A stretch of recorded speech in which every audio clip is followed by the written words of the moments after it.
Good morning. Today morning I plan to talk about something like speaking truth to power, why it is very important, why schools, colleges and universities should encourage this quality among students, young students. It is important to speak truth to the power, and in this regard, as certain things I am into certain trap, I will talk about my experience with JIS University. How that beach of Kolkata, the beach of JIS University, thrived. Now, during my tenure, short tenure in JIS University, one thing happened sometime within 5 6 months. This another lady was brought in and was placed in my parallel position. She claimed to have a PhD. University authorities believed that she had a PhD from Liverpool. But when I chatted with her, when I was talking with her, as I was trying to know a little bit more on that, she herself admitted to me that she did not do that PhD. Now, that was something, an ethical violation to me. I could not admit or tolerate that. There is always, in a negotiation, there is a zone where you can compromise. There is a zone where you can compromise and where you can find a solution. But this is somewhere where somebody is not a PhD, claims to be a PhD, is something that was not in the zone of my compromising area. It is not that I have great respect for PhDs. One can be a great person, great scholar without a PhD also. But why lie about it? So there is this person was brought in who is actually a page 3 character who socialize a lot. And if you look at few of her interviews, soft pedaling interviews, or where she is asked to comment on academic issues, she comments like that of a barely graduate or 10th level pass. So that was the point, but the more interesting point is that how did SSD and mine, what happened between SSD and mine. So one day what happened is that I was sitting in a bar in Howrah, and there was these singers, bar singers and others. So I made a call to SSD, and that was a Saturday or Sunday weekend. This SSD Beach was out in working for NAC for JIS University. And then she was probably returning from her NAC contributions after sexual contributions in a common card where there are probably faculty members of computer science and others. I made a video call. She picked it up without realizing it is a video call. But then got pretty upset that there are others in the car, they saw it, what would they think? Now, what would somebody think when you're already known as the beach of JIS University, beach of Kolkata? There is nothing more to think about it, right? I was not able to understand that, but she was pretty upset that you made a video call, there were bar dancers, bar singers, and I picked it up without realizing it's a video call. Then next happened is that next probably then came the Saraswati Puja. And in her house there was Saraswati Puja. She sent me an invitation. I went there. Now once I went there, then I realized that she is not at home. I had carried some chocolates or some other things for her son. She is not there. There was a maid at her home, but she will not open the doors. She will rather tell me there are other clients already sitting here. There is no place for more clients. You cannot come in today. She will not open the door. I said, why don't you talk with SSD? But SSD was unresponsive. The maid will tell me like a pimp that there is already enough client in her home. I cannot come in. She will not open the door. That was the next and probably closing chapter. So I had a bad experience, honestly speaking, because I felt that any guest, anybody comes to your home offering a glass of water or offering a tea, these are basic social norms.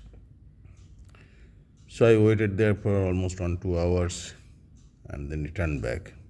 And there was this bag of those small things I did carry for a son. But it was a bad experience for whatever reason. Next day she will come and meet me in office with another colleague of her. Say that, we did not expect you, we respect you, all those blah blah blah. I did not understand what was the violation. She invited me for a Saraswati Puja. I went there, was badly insulted, humiliated. The door was not opened. My son was not well that day.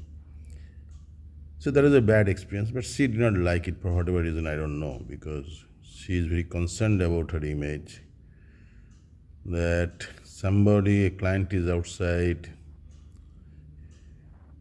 he is trying to come in, they will not allow to come in. I was not a client, I went there as a colleague actually, professional colleague. But there are other clients inside for whatever reasons, and who are the clients, I don't know. It could have been some known faces. But those are the two things which she did not like. One is calling her.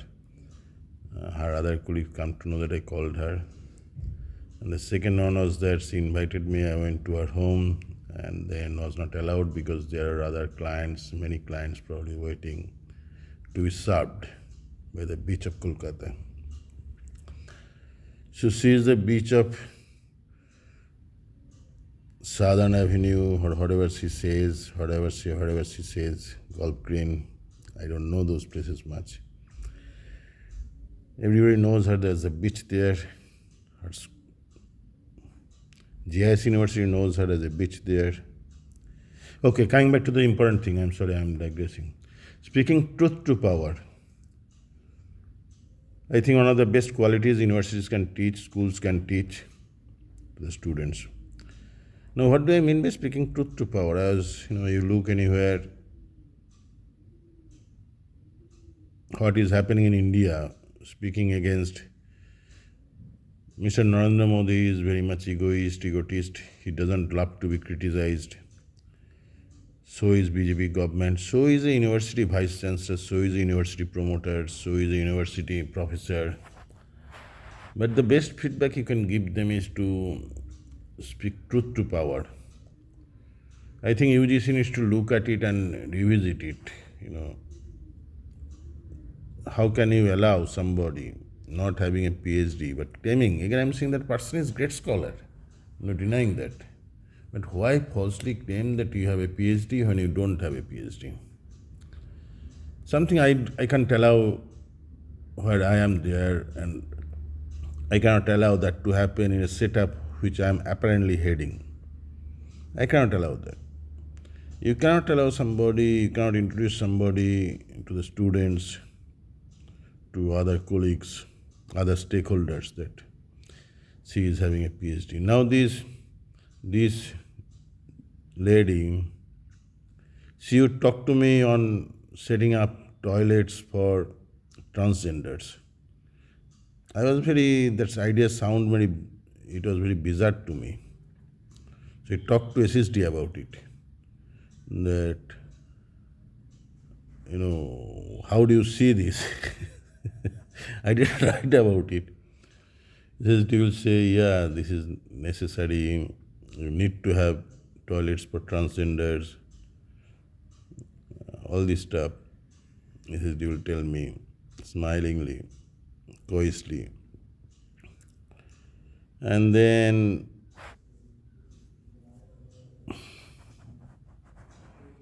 the university authorities kept quiet about the issue. They did not address the issue. I felt they should have addressed. The Vice Chancellor was very upset too. She would tell me that I don't like these things happening. But I am helpless. I have regards for the Vice Chancellor, no complaint against him. I have, sitting in a chair of a Vice Chancellor, sitting in any chair has some challenges. In any chair you sit, you need to deliver your responsibilities in a dignified manner, in a responsible manner. That has its challenges. So this is what happened with JIS University. whatever academic governance we speak we have, but none of them work when when you break a rule knowingly, when you act unethically, when you allow. I don't like these type of things. How does a professor behave even outside class? How does a faculty member, suppose there is some, do's and don'ts type of behavior that a professor should have. Students see it, to watch it, to observe it. So certain things of these behaviors of SSD I do not like, are beaching around with politicians, local goons, are sleeping around with political leaders. But SSD being SSD, she don't like it. She feels she can sleep with 1,000 political leaders. Yeah, I don't find anything wrong with that. But as they say always, choose the people who is in your social circle well. It is important that we choose the right people in our social circle with whom we interact, who influence us, whose behavior, manners influence us. So this is the story of, JIS University and mine, how that unethical behavior from the university side. I could not, that was a red zone for me. I could not work on that red zone. And I had to resign, so I resigned. But then SSD made some frivolous complaints, probably I guess because the university asked me to withdraw my resignation. And whatever reason, I don't know, behind the back scenario, something happened. I resigned. I felt good. I was being active in Facebook and LinkedIn. I was trying to get. I love writing. I thought I will get back to my writing habit. But the beach of Kolkata, the beach of South, the JIS University South Point School, she would again intervene there. Kira kuch karegi. So she got there involved and somehow got me. LinkedIn partially restricted me. So that's why I felt enough is enough. It's time to tell the story. And all the other nasty stories in JIS University of this beach. Should faculty members, should a beach be a faculty member, a public beach, a public figure, a public beach at JIS University? Should she be a faculty member? I have my doubts based on her posts in Facebook or social media. She can hide those now. But that's not fair in my opinion. You not only try to be a role model in the class, you try to be a role model in society. These are the areas where the beach of Kolkata, the beach of JIS University, the beach of South Point School has crossed all limits. And the JIS University as an institute has also failed. They could not stick to ethical values. Knowingly they placed somebody who is not a PhD in a position where a PhD was necessary as per UGC directions.